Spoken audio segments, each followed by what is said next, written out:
Hello everybody, cheers to the majestic Monday. We are discussing chapter number 5 from First Flight 100 Dresses, part 1. So this is the third meeting for the chapter, dear students, and probably and hopefully we'll complete it today.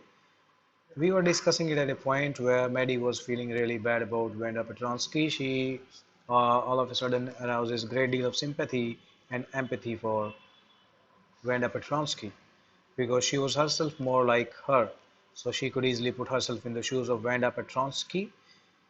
She all of a sudden all these facts and figures came onto the surface, and all these things were jeering at her that she herself was poor,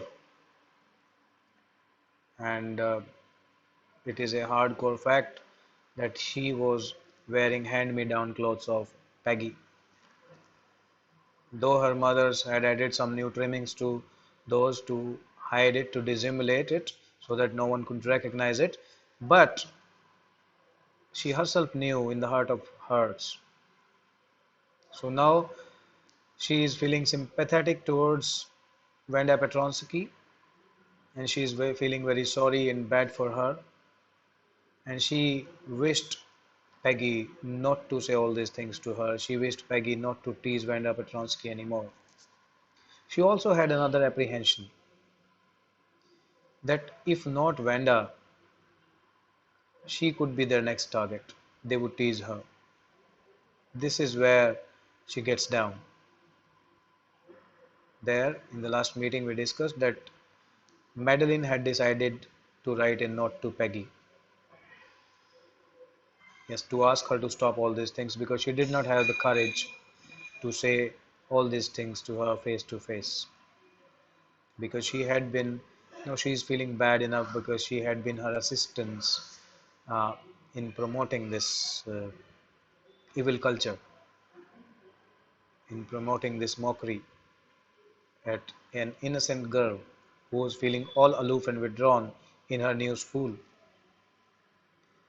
So she was somewhere down the line suppressed, and she was subdued because probably of her penury, of her poverty, of realization that she was herself poor and that Peggy was one of the most popular girls of the school.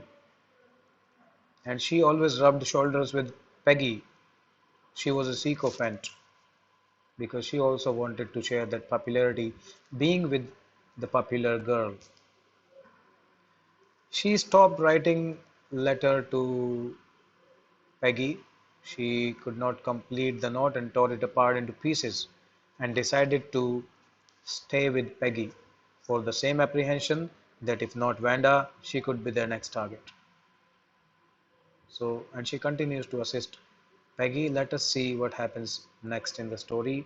Let me flash myself off the screen quickly and continue with the chapter.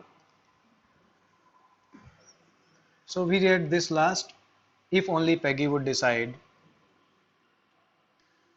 of her own accord. Now, where this Madeline wanted Peggy to stop it all, and she wished that a magic should happen and she would stop on her own accord so that she don't have to say it to her. Oh well, Maddie ran her hand through her short blonde hair as though to push the uncomfortable thoughts away, and she is doing this and that because at the present moment she was full of uncomfortable thoughts, and her mind had become full of thoughts, and thoughts all of Peggy and all of Vanda Petronsky. What difference did it make, she thought. Slowly Maddie tore it into bits the note and that she had started writing to Peggy. She was Peggy's best friend after all, and Peggy was the best liked girl in the whole room. Peggy could not possibly do anything that was really wrong, she thought. Now she is trying to justify the act of Peggy. Yes, to alleviate her own, distress, to alleviate her own sufferings, which she would have to face in case they stop teasing, Vanda.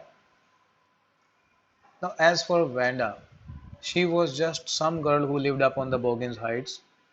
As I told you, is a low-lying area or is a kind of slum area where underprivileged people or penury-stricken people lived, and stood alone in the schoolyard. There was no companion of her. She scarcely, means she hardly ever said anything to anybody. The only time she talked was in the schoolyard about her 100 dresses, and that too when asked, not of her own accord. Maddie remembered her telling about one of her dresses, that she once explained and elaborated one of her dresses that was pale blue with colored trimmings. Trimmings are, some ad-libbings, some decorations, some additions. And then she remembered another day that was brilliant jungle green color with red sash. You would look like a Christmas tree in that, the girls said in a mocking and jesting voice, in pretended admiration. Pretended admiration means false admiration, where you pretend to be admiring somebody but you don't actually mean to admire them. So thinking about Vanda and 100 dresses all lined up in a closet, Maddie began to wonder who was going to win the drawing and coloring contest. Yes, now this is an important part of the story. Let me highlight it here.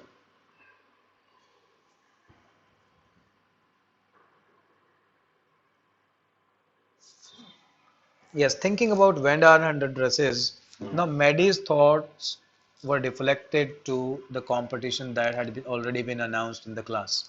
It was a drawing and coloring competition, and every year Peggy wins the competition without giving so much as a chance to anybody else. Unmistakably, she has already been taken as a winner of this competition. For years, she had been winning this. For girls, this contest consisted of designing dresses. What was the contest about? The contest was about designing dresses for girls, and for boys designing motorboats, and all of them had to participate in it. Probably Peggy would win the girls' medal like always. Peggy drew better than anybody else. She was the best painter or artist or sketcher. At least that's what everybody thought. That like every year she's gonna win this year as well. She could copy a picture in a magazine or some film star's head, so I could almost tell who it was. She was so good at sketching. Oh, Maddie was sure Peggy would win, like always. Well, tomorrow the teacher was going to announce the results, the winners. They would then know, but there was no point. It was almost certain who would win, and that would be Peggy itself, Peggy herself. The next day was drizzling, means raining, but not heavily. A light rain or shower falling, right? So next day it was drizzling. Maddie and Peggy hurried up to school under Peggy's umbrella. Naturally, on a day like this, they did not wait for Wanda Petronsky on the corner of the street adjacent to or connecting to school. The street that far, far away under the railroad tracks and up the hill, the street that led to Boggins Heights, the street where the girl Wanda Petronsky usually would come from. So they did not wait at the edge of the street that day waiting for anybody, and especially for Wanda. They headed straight away inside the school. Anyway, they weren't taking chances on being late today because today was the most important day, as the results were going to be announced by the mistress. The teacher was Miss Mason. Do you think Miss Mason will announce the winners today? Asked Peggy. And Maddie replied, oh, I hope so. The minute we get in, this is the first thing she's gonna do today in the class, and hopefully, I'm sure you'll win, Peggy.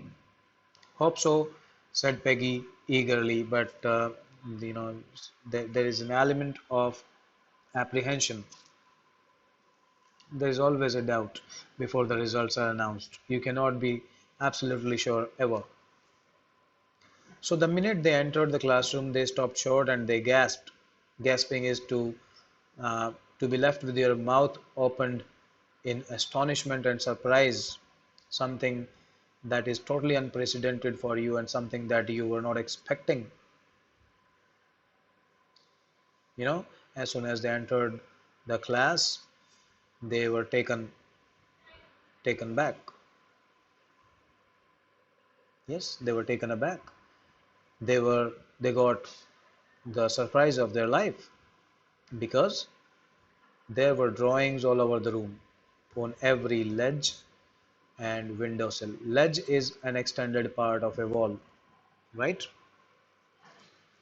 Or a windowsill, dazzling colors and brilliant, lavish designs. Lavish is very grand and royal, all drawn on great sheets of wrapping paper, all drawn on the wrapping paper. So there were designs of dresses everywhere around the room. From everywhere to everywhere, the designs were running like anything. These must be the drawings for the contest. They could make it in a jiffy. And yes, they were. They were definitely the designs for the contest because girls were to design dresses. Everybody stopped and whistled or murmured admiringly. They were all talking about those dresses. As soon as the class had assembled again, Miss Mason announced the winners. Now hold your nerves, dear students. Most of you must be thinking that it would be Vanda Petronsky this year and not Peggy. But who knows? Let's find it out. Now Jack Biggles had won for the boys. Yes, what was the competition for the boys? They were to design motorboats. Yeah, this is what boys are good at. So Jack Biggles had won for the boys in motorboat designing competition, she said, and his design for an outboard motor was on exhibition in room 12. So they could go there and have a look at that along with the sketches, and all other sketches of the motorboats prepared by other students were also put there, so they could have a scroll around and look for themselves all the sketches.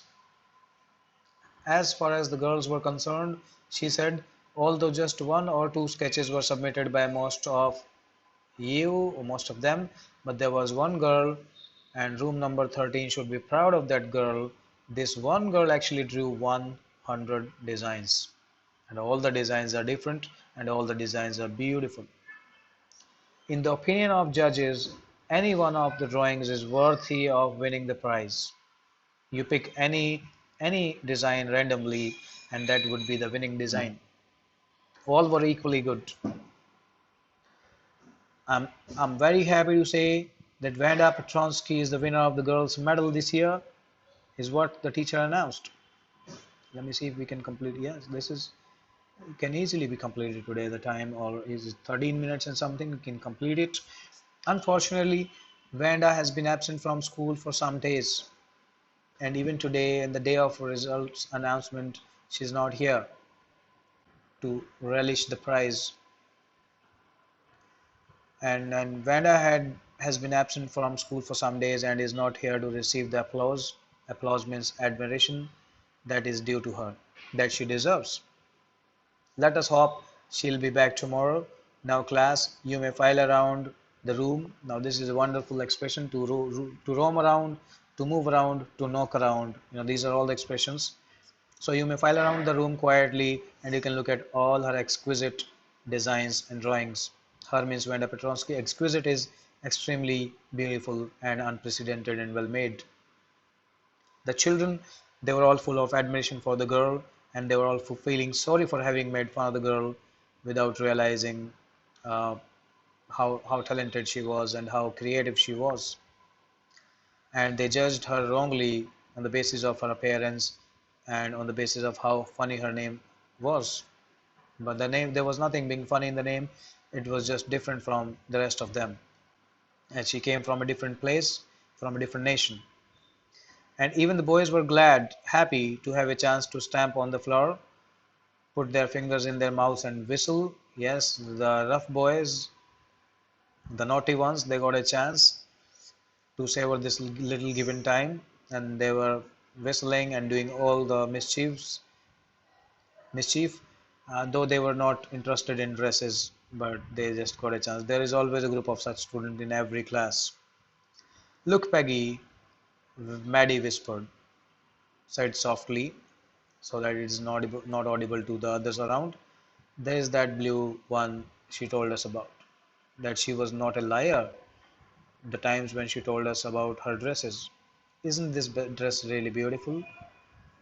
Peggy said, yes, really it is beautiful. And you see the green one, boy? And I thought I could draw. Yes. And means I thought I am. Boy is here an expression, dear students. This is not any boy they are talking about. Like we say, oh God. This similarly, boy, I thought I could draw. I thought I am the best artist here, but she outsmarted me, and she had given me to think about it, and she had given me to introspect. So this was the chapter. This is only part one. Will be continued in part two to know the remaining part of the story. This is not over yet, dear students. We'll discuss the remaining part tomorrow. I'll cover the second part in another video that'll reach you tomorrow. Now then, there are some oral comprehension check questions for you. Why didn't Maddie ask Peggy to stop teasing Vanda? What was she afraid of? We have discussed it already. Who did Maddie think would win the drawing contest and why? Who won the drawing contest actually? And what had the writer winner drawn? She had drawn 100 dresses, all different colors and sizes and designs. Then there are more questions for you. You'll attempt them all in your fair notebooks. Thinking about the language, you must read all this. And then there is a little exercise for grammar, which is fun at the same time. The narrative voice, here they'll tell you about the reported speech. So you should read all these things, and wherever there are blanks, you should always do in your books only. This is all about the chapter. The 100 dresses part 1. We'll start with part 2 the very next day, means tomorrow. So see you tomorrow, dear students. Till then, have a nice time. Stay home and stay secure.